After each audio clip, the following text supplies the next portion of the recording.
દરેક ગુજરાતીની પહેલી પસંદ એટલે ભરેલા કાઠિયાવાડી મરચાં. આજે આપણે જુદા સ્વાદમાં અને એકદમ નવી રીતે તૈયાર કરીશું. તો રેસીપી પૂરી જોજો. રેસીપી શરૂ કરીએ તો ચલો મારી સાથે. તો જેમના માટે મેં 250 ગ્રામ જેટલા મોટા મરચાં લીધા છે. આ રીતે થોડા મોટી સાઇઝમાં હોય તેવા મરચાં પસંદ કરવા, જેથી અંદર આપણે પૂરતો મસાલો ભરી શકીએ. હવે આપણે મરચાંને આ રીતે વચ્ચેથી કટ લગાવવાનું છે.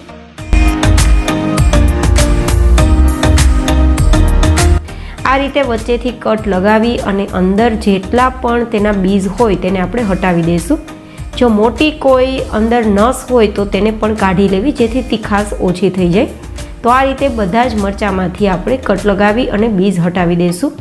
જો મરચાં વધારે તીખા હોય તો આ મરચાંને થોડા ગરમ પાણીમાં નમક અને લીંબુ નાખી 15 મિનિટ માટે પલાળવા રાખી દેવા, તો પણ તેની તીખાશ જતી રહેશે. પણ મારે મરચાં એટલા તીખા નથી તો હું પલાળતી નથી. અને આ રીતે બધા જ મરચાં મેં તૈયાર કરી લીધા છે.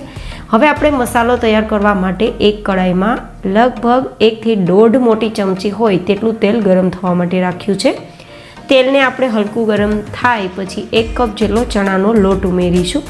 250 ગ્રામ જેટલા મરચાં છે તો 1 કપ, અને ગ્રામમાં જોઈએ તો 125 થી 130 ગ્રામ જેટલો ચણાનો લોટ પરફેક્ટ રહેશે. તો હવે આપણે ધીમા તાપે આ લોટને શેકવાનો છે અને એકદમ લાઇટ ગોલ્ડન કલર આવે ને ત્યાં સુધી શેકશું. સતત આપણે લોટને ચલાવીશું, જેથી તળિયે બેસી ના જાય અને લોટ બળી ના જાય, જેથી કડવો સ્વાદ બિલકુલ ના આવે. લોટને આપણે બરાબર શેકશું તો મરચાંમાં સ્વાદ ખૂબ જ સરસ આવશે અને મરચાં બનતા બિલકુલ ટાઈમ નહીં લાગે. તો આ રીતે હવે આપણો કલર લોટનો ચેન્જ થઈ ગયો છે અને થોડો દાણેદાર તૈયાર થયો હોય ને તેવું અત્યારે ટેક્સચર આવી ગયું છે, કારણ કે તેલમાં શેક્યું છે. તો આ રીતે દાણેદાર ટેક્સચર બની જશે. તો હવે ગેસની ફ્લેમ બંધ કરી દઈશું અને આ આપણા જે શેકેલા લોટને નીચે ઉતારી લઈશું, કારણ કે અત્યારે કડાઈ ગરમ છે તો થોડી વાર ચલાવવું જરૂરી છે. તો નીચે ઉતારી અને ફરીથી થોડી વાર માટે ચલાવીશું, જેથી કડાઈ ગરમ છે તો લોટ વધારે બળે નહીં એટલા માટે. અને પછી સાવ આ લોટને ઠંડો કરવાનો છે.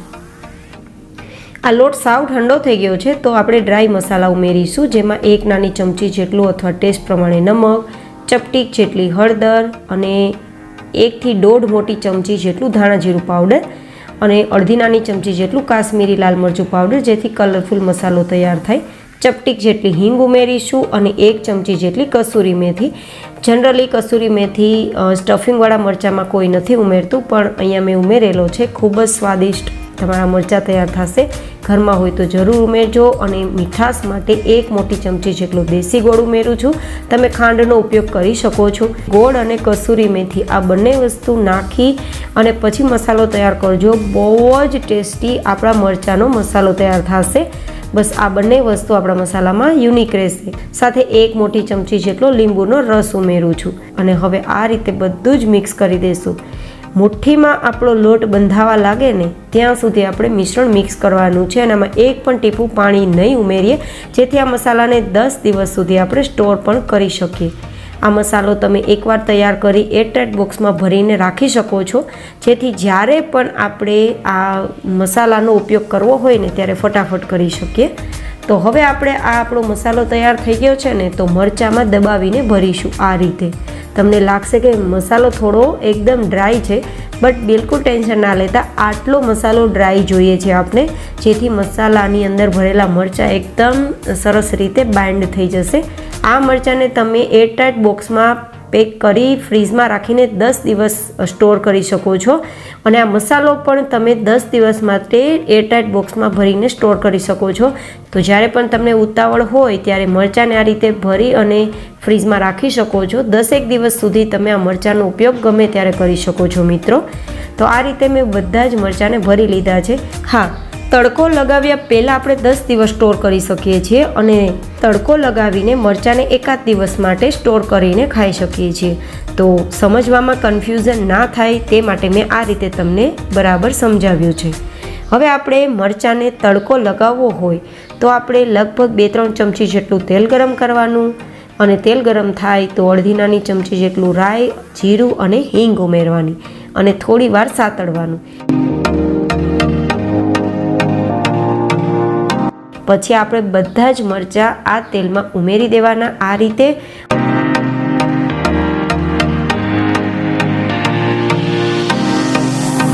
અને આપણી મરચાંની અંદર વરાળ બનતી રહે તે માટે થોડું પાણી આ રીતે છાંટી દેવાનું, જેથી અંદર આપણા મરચાં બિલકુલ વરાળથી બફાતા રહેશે અને પરફેક્ટ ટેસ્ટ આવશે. હવે ઢાંકીને 2 મિનિટ માટે ધીમા ગેસની ફ્લેમ પર કૂક કરીશું.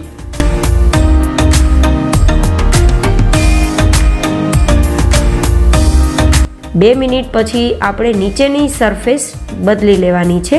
તમને દેખાતું હશે કે નીચેની તરફ આપણા મરચાં કૂક થઈ ગયા છે, તો એક સાઈડ આપણે બદલી દઈશું.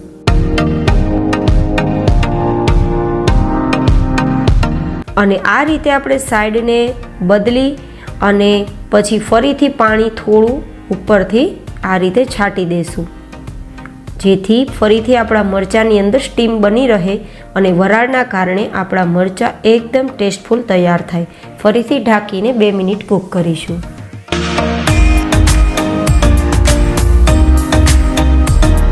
હવે આપણે 2 મિનિટ પછી ફરીથી ચેક કરીને જોઈ લઈશું કે બરાબર મરચાં કૂક થયા છે કે નહીં. તો ઓલમોસ્ટ મરચાં આપણા કૂક થઈ ગયા છે. વધારે મેશી થાય ત્યાં સુધી કૂક નથી કરવાના, જેથી આ મરચાંને તમે 1 દિવસ સુધી આ જ ફોર્મમાં રાખી શકશો. 1 દિવસ સુધી આ મરચાં બિલકુલ લૂઝ નહીં થાય, આ રીતે ઉપરથી કડક રહેશે અને અંદરથી મસાલો ભરેલો રહેશે. તો ખાસ આ ટ્રીકને તમે ધ્યાનમાં રાખજો. હવે આ મરચાં તૈયાર થઈ ગયા છે, તો એક્સ્ટ્રા જે આપણો મસાલો ઉપરથી વધ્યો છે ને તે આ રીતે હું છાંટી દઉં છું, જેથી એકદમ ટેસ્ટફુલ મસાલાવાળા મરચાં આપણા તૈયાર થાય. જો કે તમે ઉપરથી ના નાખવા માગતા હોય તો તમારે મસાલાને સ્ટોર કરી ફ્રીજમાં રાખી દેવો, 10 દિવસ ઉપયોગમાં લઈ શકો છો.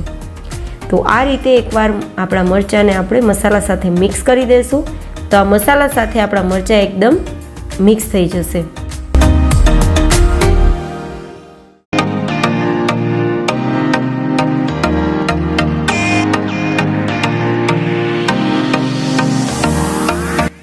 એકાદ મિનિટ પછી આપણે ગેસની ફ્લેમ બંધ કરી દેવાની છે અને આ મરચાંને આપણે સર્વ કરવાના છે. આ મરચાં ખૂબ જ ટેસ્ટી બન્યા છે મિત્રો, એકવાર જરૂર ટ્રાય કરજો. અને તમને આ બનાવો તો રેસીપીનો ટેસ્ટ કેવો લાગ્યો તે પણ ફીડબેક જરૂર શેર કરજો. ફરી મળીશું એક ઇન્ટરેસ્ટિંગ નવી રેસીપી સાથે. ત્યાં સુધી bye bye and take care.